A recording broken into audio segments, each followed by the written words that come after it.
Assalamualaikum.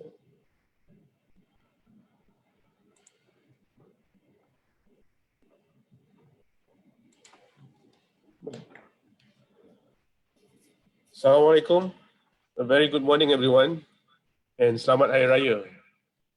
Welcome to Razak School of Government second webinar. Today's webinar is focused on post-pandemic society. Before we get started, I would like to go over a few housekeeping items and structure of our webinar session today. To those who follow this webinar through Zoom, please mute your microphones. We are also broadcasting this webinar live on our Facebook. This webinar is divided into 3 segments. First, we will begin with key questions posed to our guest speaker. Then, we will answer questions from participants. At any time during the webinar, you may submit your questions to today's guest speaker. You need to just type your questions in the chat section. As time allows, we will address as many questions as possible. Lastly, we wrap up today's webinar session. We will be recording this webinar and will share the link on our website and social media. Without further ado, I would like to introduce our speaker. Yang berbahagia, Dato' Abdul Rahman Embong is Emeritus Professor of Sociology of Development at the Institute of Malaysian and International Study at Universiti Kebangsaan Malaysia. Yang berbahagia Dato' is also Fellow Academy of Professors Malaysia and Special Advisor to the Malaysian Social Science Association. Yang berbahagia Dato' was our guest speaker for a seminar in 2016 on the future of middle class in Malaysia. Yang berbahagia Dato', let us get started. Okay, thank you. The first question to the guest speaker is, are we in post-pandemic society? Dipersilakan Yang berbahagia Dato'. Thank you, Ms. Saudara Johari as moderator. And thank you to the Razak School of Government for this kind invitation to speak on this morning's topic on the post-pandemic society. The question you pose is very important, and for us to kick off the webinar, in my view, the concept of post-pandemic society is quite problematic and a contested concept. Why do I say so? It's a contested concept and quite problematic. Because are we really in the post-pandemic era, or are we still in the era of pandemic? We may be post MCO, conditional MCO. Now we are in the what do you call that recovery stage. But the issue is the pandemics. Now, I will give 3 reasons why I feel that we need to use a different concept rather than post-pandemic society. The first is the view by medical experts that COVID-19 is going to be with us for quite some time. 1 year, 2 years, we do not know, until a vaccine is discovered and used, etc. I think that's the first point, medical experts' view that it is going to be with us. The second is we have got to look into the historical evolution of pandemics, the history of pandemics in the world, including in Malaysia. Now, the historical perspective is very important on this, besides the facts of science that we mentioned just now, and that it has happened throughout history and getting worse after the Industrial Revolution, and more so in the 20th century, and now, of course, the 21st century. I think everybody may be aware of the fact that the worst in the 20th century was the Spanish flu, 1918 to 1920, which infected 500 million people, and some figures say that it is 50 million 50 million who died. And Malaya was not spared that contagion. In fact, in Malaya, in the Spanish flu infected many thousands of people, and 35,000 to 40,000, according to some estimates, perished or died during that pandemic. That is about 1% of the Malaya's population at that time. Now, of course, we have other pandemics like HIV, AIDS, and so on in the 20th century. But let us fast forward to the 21st century. The 21st century, in the last 20 years, we have SARS in 2002, and which affected which infected 8,000 cases, and with 774 who died, involving 26 over countries. And then, of course, the next one is the H1N1 in 2009. This is starting from America and Mexico, infecting about 1.5 billion of the world population, which is very big. It's about 11% of the world population then, and about almost 300,000 deaths. And then, of course, we have others in 2012, the MERS from Middle East, and then you have the Ebola in 2013 in Africa.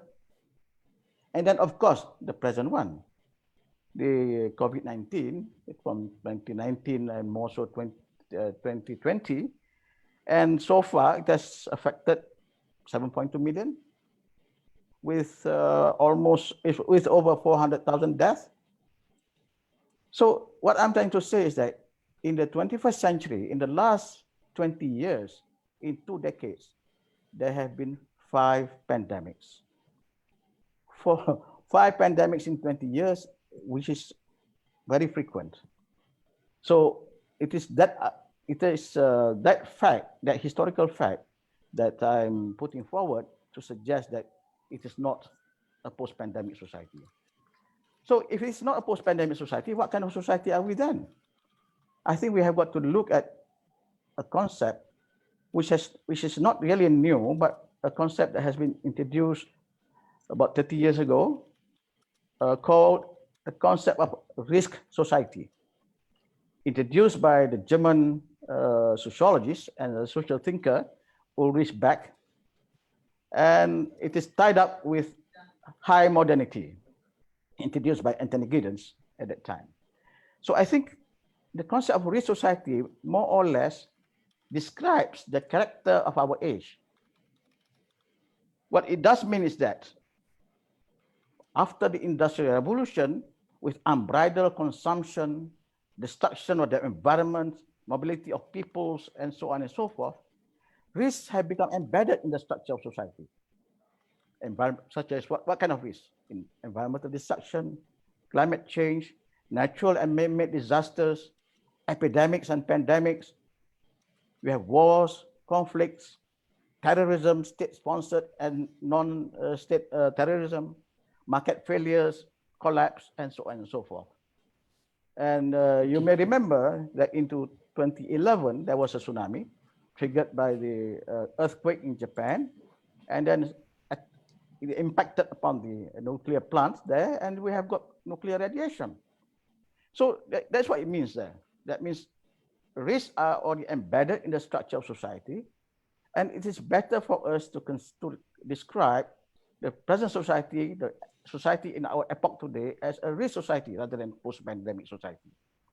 And there are conceptual, methodological, and planning advantages,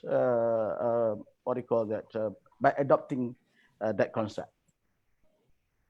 I will not stop there for the time being, but I will come back to the concept of risk society later on as we discuss. Thanks the point on the risk society, Dato'. Allow us to move to the second question.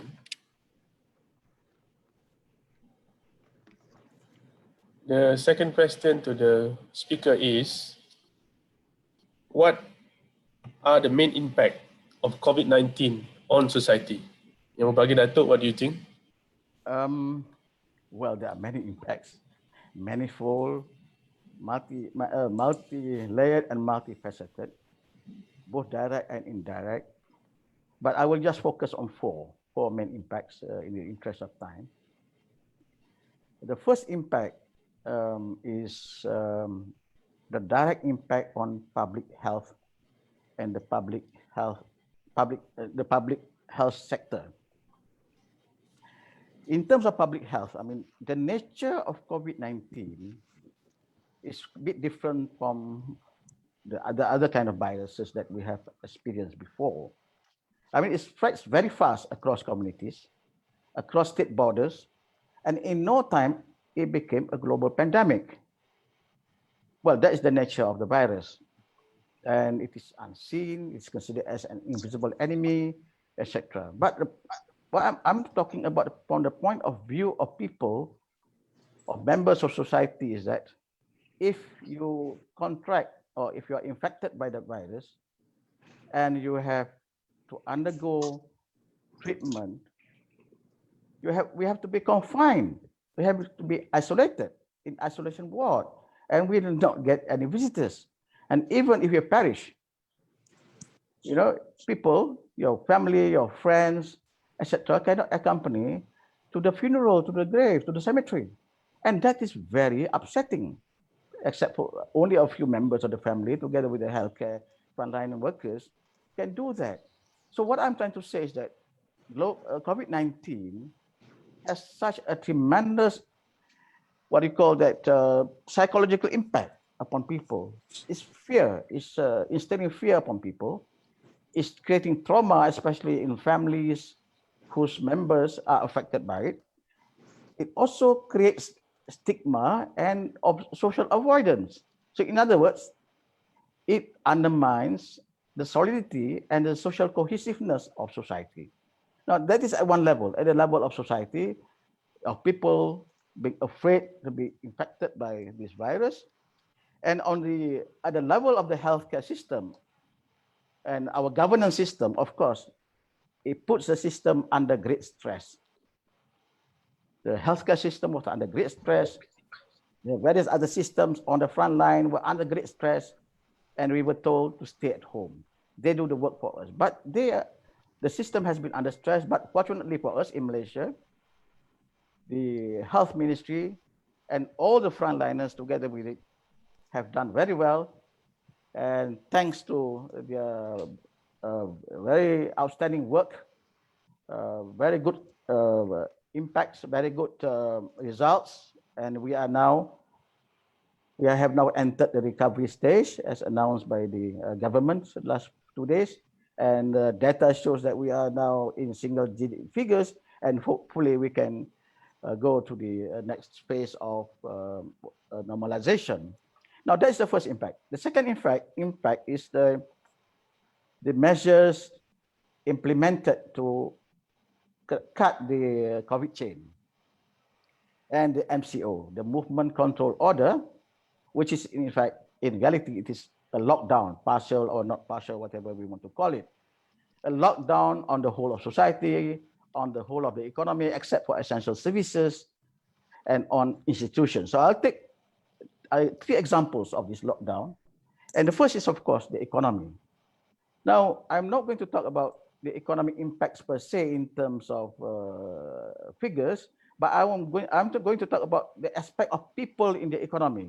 The labor force we have in the economy is about 15.8 million or 16 million, you can say, which is about half the population of the country. So that is the labor force. So the first impact upon them is the threat of losing jobs. And numbers of unemployed have gone up. Those who have lost their income have gone up. So in other words, and don't forget that 15.8 million of the labor force, there are families dependent upon them. They have dependents. So in other words, if something happens in that social sector, in that sector of employment, we will really suffer. So that thing I think is a very important, because it is not just the economy, but it is the livelihood of the people. Well, of course, in the last 3 months. Last year already, and without video. In the last 3 months, the government has taken recovery measures, stimulus packages. Has introduced 3 stimulus packages until the end of the year. amounting to about 300 billion, which is very welcome, very helpful in terms of giving immediate injection in order to, what do you call that, to cushion the impact. But these are, as we know, short term, and we need more than that. But what I'm trying to emphasize or trying to point out from this angle is that we have got to look at the emergence of a social category called the precariat. The precariat may consist of the unemployed, may consist of the youth, may consist of the students, may consist of those who have, who are losing their income or who are only partially employed, and so on and so forth. How many of them we have got to study. But the precariat means that a category of people whose existence is, is described as in precarity. They are in precarity. So there are serious implications out of this, but I don't have time to talk further. But I think it is a category that we have got to look into. Now, the third impact, which I want to say, is the impact of the lockdown on society, the community, and the family. The family, of course, is the basic institutions in society. And as we know, in the initial phase, there was total shock, confusion, and even panic as the reality began to set in. In fact, there was panic buying for a short while, but later on, of course, it became more orderly. But why is that happening? I put it briefly this way: it is from freedom to unfreedom. Before we could go anywhere we want, and we can go to the supermarket to buy things, but now you are not free to do that except for one person from a member of the family, not even husband and wife. Second, from active employment to being jobless or out of work for certain categories of people. Third, from going to office or to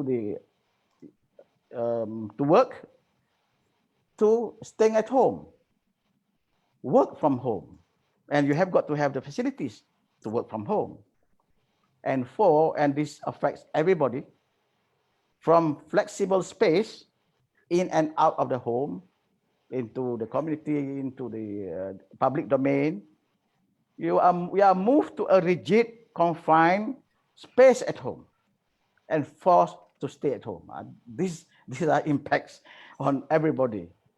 Now, all these really constitute a real challenge for everyone, citizens and non-citizens, young and old, and it is terrible, especially for large, poor families who stay in small flats or apartments with only 2 or 3 bedrooms, etc., with poor ventilation, and so on and so forth, and especially with many small children. So it's a tough time for them. For migrant workers it's very tough for them because they lose their job, many lose their job, and also they have to stay in very confined spaces. Now, of course, being at home and being close to each other, there is, of course, you develop closer relations, have more time to do things together, etc., etc. But don't forget the other side. It creates a lot of stress, a lot of tension, and even domestic violence. But on the whole, we have to say our people have cooperated, they have complied, and we don't have disturbances like what happens in some other countries. They have adjusted, they have adapted to that situation. Now, the fourth point about the impact in the social sector is very quickly, and this is a very important sector, is the lockdown on the education sector.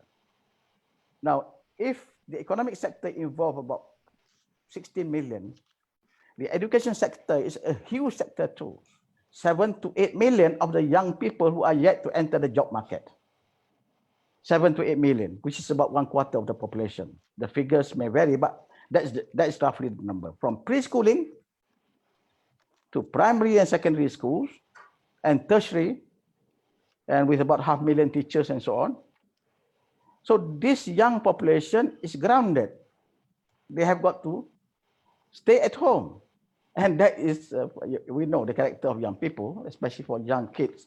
They want to move out, and it's good for their growth and development, but they cannot. Now, what about schooling?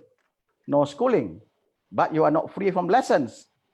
Teachers have to send lessons through the internet and through WhatsApp to the home. But who are going to supervise them? It's the parents. So the parents have to double up as tutors and teachers. Some may be able to do so. But can many parents do it effectively? They can only tell the children to study, but what to study and how to study is beyond their capability. I think that is the point. That's a very important point. And of course, the universities are closed, but lessons go on. They have got to do online. Of course, there was confusion in the beginning, but after a while, things begin to system go in place. But the question that I want to highlight here is that even though we managed to adjust, we managed to adapt, etc., but working from home is fine if you have a spacious place at home, if you have got such convenience, and if you have high-speed connectivity. So people have been complaining about high-speed connectivity because of that. Of course, the government offers 1G and all that, But this is something we have got to look into to move into the future. I think that's, Mr.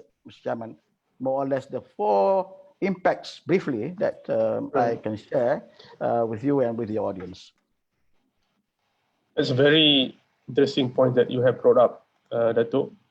The impact on the routine that we have every day, the institution in the society, the impact from the measure that have been taken, as well as the education sector. Let us move on to the third key question, Dato', which reads like, what can society do to cushion the impact? That is a very important question. How to address, how to cushion the impact and to move forward. We have done that in the last 3 months. We have cushioned it as a government, the various frontline agencies, they have done very well, and members of society have collaborated. But I think the first thing, I'm looking at it from the perspective of moving forward, cushioning and moving forward. That is what should be done. I think the first thing is to adopt the perspective of the society. That perspective is very important because it puts other things into place, that we are in that stage of society called risk society, and that risks, all types of risks are embedded in the structure of society. And that we have got to think along that line, plan along that line, so that we can turn risk or diffuse risk from becoming catastrophic or disaster, and also transform risk into opportunities. That is the advantage of taking the perspective of the risk society. Now, following from that perspective, I want to suggest 4 things for the future. I mean, beyond this, is of course, I mentioned just now that the measures that we have taken are basically short-term measures until the end of the year. Now, the approach taken by so far is the whole of government approach, which is very good, which has been done well, and whole of society approach. The synergy between whole of government approach and whole of society approach has worked. And now the stage now is to empowering society. Society has got to play their role so that this COVID-19, which is still around outside there, we are protected from it and we don't become bearers of the virus. So, and now, since we have, the approach is so fine. Now, in terms of implementation, the government has used the metaphor war. We are waging a war against an invisible enemy, and we have got to mobilize people to fight this war. We have mobilized resources, we have got to mobilize various other things agencies and so on to fight against this war. And of course, the lockdown, etc., and now the opening up in various stages. So the results of all this are positive. So I think moving forward, we have got to strengthen the synergy. It's important to strengthen the synergy between the two approaches by making the two approaches tripartite, meaning that bring in the private sector from the very beginning as one of the pillars in addressing this problem, so that we can work together as one. That is number one in terms of the approach. And then my second point on this is that perhaps we have got to move beyond the metaphor, the war metaphor. The war metaphor is fine at the initial stages because we want to mobilize the whole population. We want to mobilize all the agencies. But when you are engaged in a war, it also implies fatigue, exhaustion, mental, physical, psychological exhaustion. You can't go to the mosque, you can't go to the surah, you can't go to the playgrounds and all this. These are very exhausting and very trying things. So I think, so we move beyond the war metaphor. We need a new metaphor and a new narrative, which is more inspiring, which is more energizing and all that. So, and that's my first point. My second proposal, linked with the first, is that we re-energizing society, enhancing social solidarity and cohesion. Re-energizing society, enhancing social solidarity and cohesion. And I purposely use the word re-energize because our energy, the energy of the people have more or less been really tested. So we need to re-energize, not with 100 plus, but with measures, with policies, and with strategies that. But one point I want to stress here is that the pandemic has brought out the best in people to cope with the risk. And we should start and develop on the strength and the good, the best that our people, not just Malaysia, but throughout the world, has brought. Has come the best that has come up during this crisis. What are the best traits that we have seen in people? One is resilience. They are resilient. Whatever you want to say, they don't bow under, they don't collapse. Our society did not collapse. So it means that we have got that resilience. Resilience has two dimensions. One is at the response stage, you are able to cope and withstand the attack. And second, the ability to bounce back. So bouncing back is part of re-energizing. And we are coming, I think we have slowly now entering that stage of bouncing back. So tap on the resilience of the people. Don't underestimate their strength.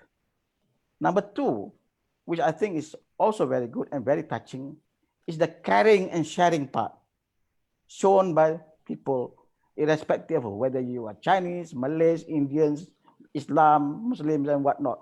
That sense of sacrifice, that spirit of volunteerism, that sense of helping others, and so on and so forth, which is a very inspiring thing. The care and the share, caring and sharing among the people. We face this together. We look after ourselves, we face it together, that kind of spirit. And you can see the spirit of sacrifice, especially among the frontliners, the health workers and all that. Third is social cohesion and unity. We see that during the pandemic. Now, before the pandemic, there was a lot of noise about polarization and all that. But during the pandemic, we see that people are more focused on the common enemy. So I think society has become more cohesive across ethnicities and religion, and this development should be strengthened and brought forward. Fourth is, of course, the unfolding of talents. We have many talents. Talents that have been hidden, talents that need time to blossom and all that. And we have innovation in many things. I don't want to go into details, but at the recovery stage, maybe it's time to look into this. innovations and discoveries, so to speak. And my last point under this re-energizing society is the question of adopting the new normal. I want to say something about the concept of new normal. Many of the norms are not new. Keeping health, washing your hands, helping others is not new. It's part of the values and norms of humanity throughout. What is new are the conditions that these new norms or these so-called new norms have got to be put in place. Of course, modes of delivery, modes of communication, some are very new, of course, using the digital technology and so on. That is new, but the content is not new. Connecting with your relatives, connecting with friends, inspiring one another. These norms are not new. Civic consciousness they are not new. So my point is that since many of these norms are fundamentally structured in our society and in our collective consciousness, it's easier to implement if they are since they are not totally new. What is new are the conditions, that's all. So I think we have to look at in that context, so that people are more their mindset is easier to accept the things that they are supposed to do, because those things have already been there. For example, if there is a plague in a society, during the early years of Islam, Prophet Muhammad said, if there is a plague there, don't go there. That's right, keeping your social distance, right? And those who are there, don't go out. So it is there. So it is already there with us. So anyway, it's good that we look at this, that part of it is already there. But there are many things new, especially the new conditions. Now, the third proposal that I want to make is, of course, bridging the digital divide and empowering communities. Digital divide is quite well known. We have a head start in 1990s when MSC was launched, multimedia super corridor was launched.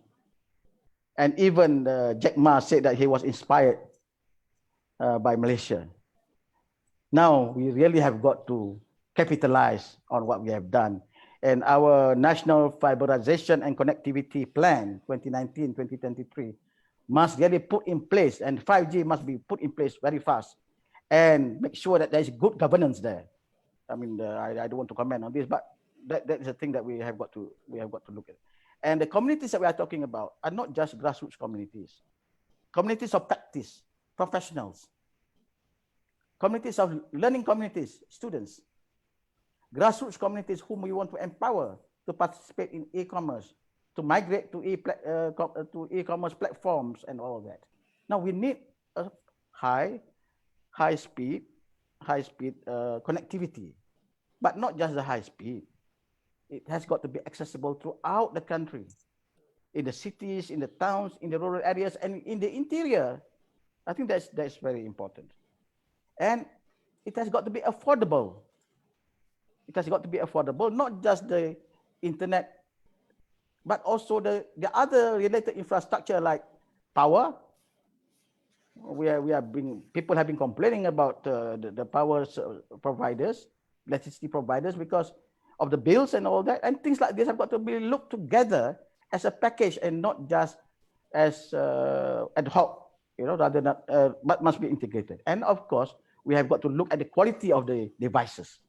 Otherwise, it's difficult for people to connect and to take advantage of this connectivity and to empower them in various ways.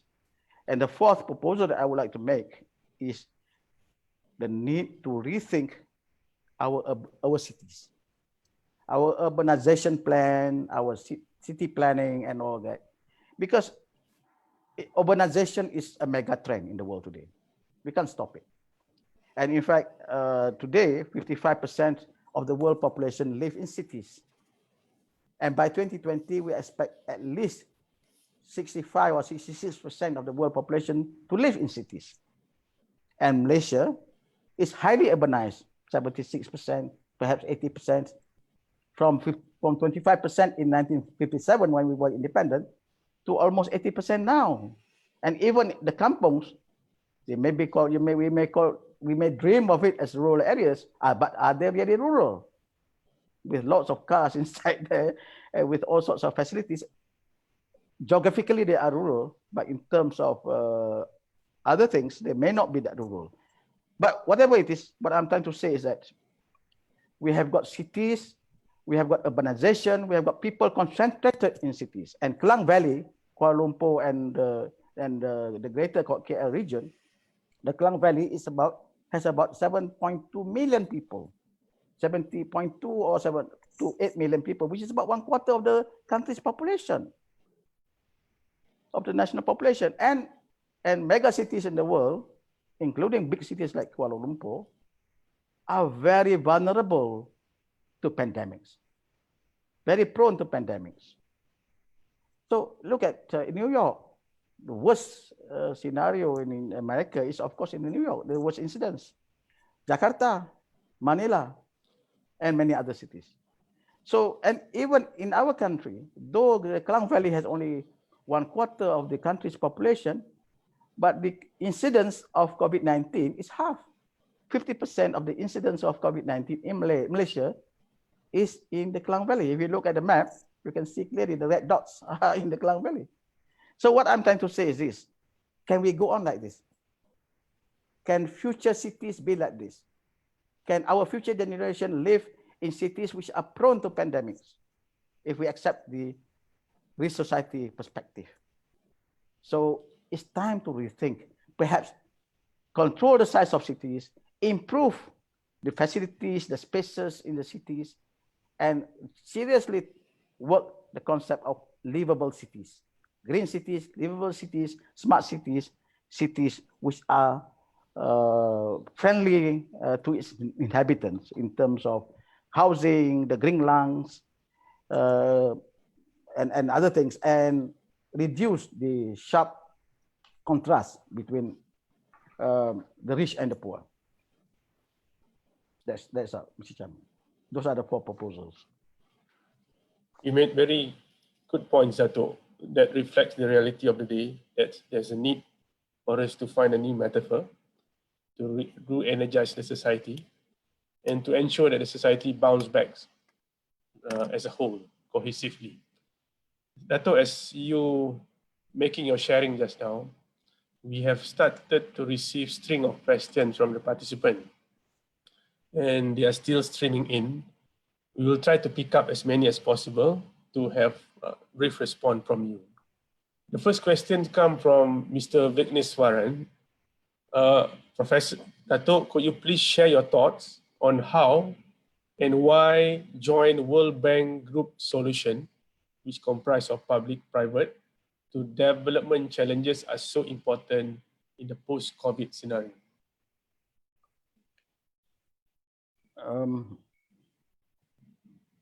Government-private collaboration. I think I want to relate that to the 17 Sustainable Development Goals of the United Nations,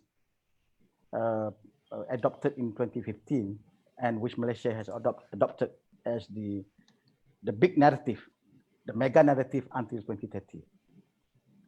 And of the 17, I think when we talk about COVID-19, pandemics and all that, it is there. The risks are in many of the goals mentioned there.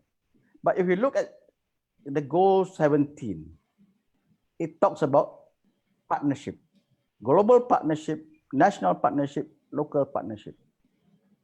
And partnership between the government and the private sector is pivotal because we want to develop the economy, and development of the economy means ensuring the livelihood of the people.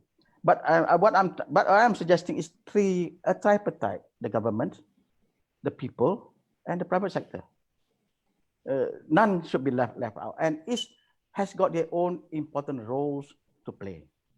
That's my quick response to that question. Thank you, Dato'. Mr. Ravi is asking on whether COVID-19 is a punishment by nature against human society for uncontrolled development. A very interesting question. Um, well, to say is punishment, maybe, maybe I wouldn't use the word punishment. It may be an unintended consequence of what happens, that that humanity is punished because of that. But if we look at what happens in the last few months, when the communities are, when people are under lockdown, when factories don't belch their smoke, when people don't throw rubbish into the rivers, nature heals itself. There was a beautiful healing of nature during that period. Birds come out and start singing in front of your gates. The trees which they used to desert before, they are alive again with birds. Rivers are clean. I was told that the North Pole and the South Pole, the melting temporarily improves, the icebergs melting. So in other words, nature really benefited by by this. So, but to interpret it as punishment, well, it depends on one's perspective. But what I think the lesson from here is very important, that we have got to love, protect, preserve, and conserve nature. Nature doesn't need us, but we need nature. That is very important. That is a very important philosophical point, and also a very important point from the perspective of planning and strategies. Good point, Dato'. Rahayu is asking, Rahayu noticed that you mentioned COVID-19 makes people fear. But how fear the people? Because we can see numbers of people break the law during movement control order. Well, how many people break the law? Based on the reports by the Senior Minister for Security, 95% comply. Oh, and it went higher and higher, 96%, etc., etc. So my point is that not the majority comply, but a few don't. And we have to expect that. They may be afraid, but they say that, oh, it won't affect us. But I think the important point is, on the whole, people have complied. They are very good. I mean, the good nature of people is to protect each other. So perhaps, given that there is this small group who don't abide by the law, by the norms, the new norms that have been emphasized, then perhaps attention has got to be given to address this to ensure a greater degree of compliance. But I think the compliance so far has been good, despite recalcitrance on the part of some of these people. Encik Aizuddin is asking Dato', what do you think the current pandemic teaches us in relation to our country's approach and targets in development? I think that, yeah, there's the lessons from COVID in terms of development. I think we have got to rethink our development strategies, the use of how natural resources, especially the flora and fauna, the biodiversity that we have to go to really think about that. And that we cannot go on exploiting and making use of these resources at our, according to our own wishes. I remember Gandhi once said, the world has enough for everyone's needs, but it won't have enough for individual greed. So development has got to take note that we cannot afford greed to be embedded in the planning, in the awarding of contracts, in making profits, etc., etc. We have got to ensure that development has got to be people-centered, it's people's development, and future-oriented in the sense that we must think of what will happen to our children, grandchildren, and their children. So I think that is the lesson. That's the lesson. We have got to really respect the environment, and we have to respect other people and live together as one. Mr. Sivapalan want to know, how about the spiritual response to COVID-19? I think that is a very important question because, well, I mean, during the lockdown, even until now, we can perform our congregation prayers at mosques, temples, churches, etc., etc. But we can perform that individually or on a family basis at home. And we can seek solace, support, and we ask for guidance from the Almighty. I think we need that. We need that spiritual strength, spiritual solace, spiritual comfort in times of critical times like this, and because that is our inner self, and that gives content to our resilience in facing whatever calamity that befalls our country or our society. I think we have got to tap on that. We have got to strengthen our spiritual strength and resilience. Anizam is asking, how do Datuk see public sector readiness in handling this pandemic and adapting to new normal as compared to private sector? I will not say offhand like that because degree of readiness has got to be empirically. We have got to study it to be fair to the private sector, to be fair to the public sector, etc. But I'm just making observations. I may be off the mark, but in the last 3 months or so, the bulk of the impact has been on the public sector, the frontline sector, especially the Ministry of Health, the health ministry and agencies related to health, the police, the military, and the other frontliners, and so on. And though there were missteps in the beginning, slowly, gradually, the whole of government approach was put into place with MKN, the National Security Council, swinging into action, chaired by the Prime Minister. And then we have got one point of communication. I think that is good. But that did not come just like that. It comes through through experience of getting to. But I think the health ministry has been doing very well. I think, according to what they have said, they were even ready as early as December last year.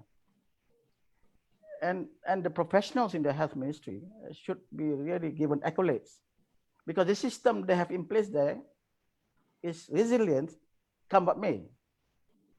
But I think now moving forward, things should be done better for them. I personally feel that the health care people, doctors, nurses, and other people related to it have got to have a better, well-incentivized service system, employment system. They deserve it. And I think this is a time for the government to look into it. Now, so in the main, I think the public sector, especially the frontline agencies, have been quite well prepared, and I think they will be prepared for the future. I think the fact that Malaysia has established NADMA, the National Disaster Committee or Agency, I think it's a very good step.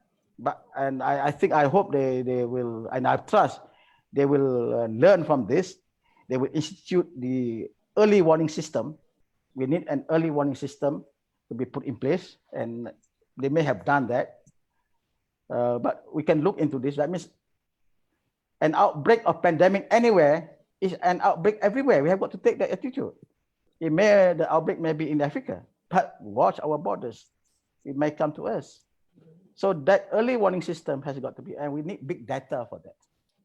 Now, private sector, it depends on what we mean by private sector. 98.5% are small and medium enterprises, including the micro enterprises. 1.5% are the big players. Some are multinationals. The multinationals seem to be quite prepared. Seem to be, but I dare not say much about this. And I saw one video from a multinational when they are supposed to start with the new normal, they put in place. You know, they have put in place, I can't remember the name of the company. It's a Japanese company. But SMBs may have difficulties, but I think they are learning. They are learning from this. But what worries me in terms of private sector is the informal sector. How big is the informal sector? I cannot give the figures, but I think we can study this. The informal sector may be the one being missed out in the various stimulus packages. And we have got to take note of this. But I think, sorry, my last point is that the education sector, which is part of the both public and private, because there is also education in the private sector, they have got to be more prepared. Dato, we also take questions from the Facebook page because we are doing it live on FB. There's this question. Many precariats may be in the M40 group. How should the government mitigate the situation? Oh, the precariat. I think we need to sit down on this, because the precariat is not new in the sense because of this COVID-19. We have got to look into the Arab Spring. One of the social forces involved in the Arab Spring was the precariat. If we look at America today, the riots and so on and so forth, a very important section are the precariat, consisting of blacks, coloreds, and even whites, with such a high degree of unemployment there. So how big is it in Malaysia? I myself am not sure. I am looking into it, but I haven't got the figures as such. But they are maybe part of the B40, and they are even part of the M40, as mentioned just now, because the M40 is not homogeneous, it's quite diverse. And some of them are losing their jobs. They don't have enough incomes. And they don't have even, the incomes cannot even afford to purchase a house. So affordable housing is very important. Besides employment, affordable housing is very important to look into, so that they don't become dispirited, marginalized, and feel disenfranchised. So we have got to look into the needs of the various groups of people, including the precariat. The precariat has got to be looked into fast because of their volatility, because of their precarious position, the precarity of the position. We have got to look into very fast. We've got to look fast and objective about the situation and propose measures as we go along. Perhaps in the 12th Malaysia Plan, something needs to be done for this category. Dato', this question comes from Encik Shah. We want to know your thoughts on our dependency on the foreign workers. This is a difficult question, and it's difficult because there is no easy answer. And of course, it has been there since the 1980s, and economists and social scientists have been suggesting that Malaysia has got to upgrade, to upgrade, go up the technological ladder, and that we shouldn't use migrant labor as cheap labor, and not as an excuse, or not as an excuse, but as a way not to employ local labor who is more demanding. So I think migrant labor has played a very important role in the development of Malaysia. We must recognize that, and we must give that due recognition to them. I mean, the skyscrapers, it's on the backs of their labor. But can this kind of approach and strategy of being migrant labor dependence a sustainable strategy forward? I think it's time to rethink, just like we have to rethink about the big cities. Well, we have to respect everyone as human beings. But when planning for the future, what are the priorities? I think we have got to look into this seriously. And we have got to work with our neighbors within the ASEAN framework, bilaterally and even multilaterally, to ensure that we have harmonious relationship, we have cooperation all around, because we have to face this problem together. Talking about time, we are almost come to the end. Probably this is the last question, Dato', which we pick up from the Facebook. Sharifah Shahira want to know, what are your wish lists for this recovery stage? Oh, wish list. Oh, my wish is that they can recover fast, recover well, and that whatever strength and positivities that we have nurtured and developed over the last 3 months or so must be tapped and not be put to waste. The resilience and the new energies that are coming up now must be tapped, must be utilized, and must be appreciated. The sense of sacrifice that we have seen, whether by the medical frontliners, by the NGOs, I forgot to say about the NGOs. The NGOs have been playing a very important role. Though eventually only 11 or 12 were roped in officially, but there are hundreds of NGOs that are preparing to support, to give a lifeline to the people who are affected seriously. And for the future, I think there must be a mechanism whereby NGOs can be more effectively roped in for the future. That's my wish list, that it has got to be the whole of society approach, means including NGOs. Whole of government approach means various agencies working together, not in silos. There must be proper coordination, and that it is a tripartite approach with the private sector as well, so that we work together for the good of the country and for the good of humanity. We have come to the end of today's session. Yang Berbagi Dato', would you like to offer some parting words? I've said most of the things. Since in the interest of time, I think I just recap 3 take-home messages. 1, perspective of risk society. Please read it, please study it, please work on it. Diffuse the risk from becoming disasters or catastrophe, turn the risk into opportunities. And very importantly, with the adoption of the risk society perspective, is the need to develop methodology of foresighting. Foresights, studying the future. You can't really study the future, understand the future completely, but at least you can, through the foresighting methodology, know the rough outlines of the future. You can create best case scenario, worst case scenario, and things of that sort. That is my first point. Second take-home message is trust in the goodness and strength and resilience of the people. Trust, be humble. We are one. We may be divided into various ethnicities, religions, etc., but we are one humanity. Work as one. One for all for one. I think that is another message, that we are in this together for the future, and we have got to save the planet for the future. And third, the need to rethink our system of development. Is it sustainable?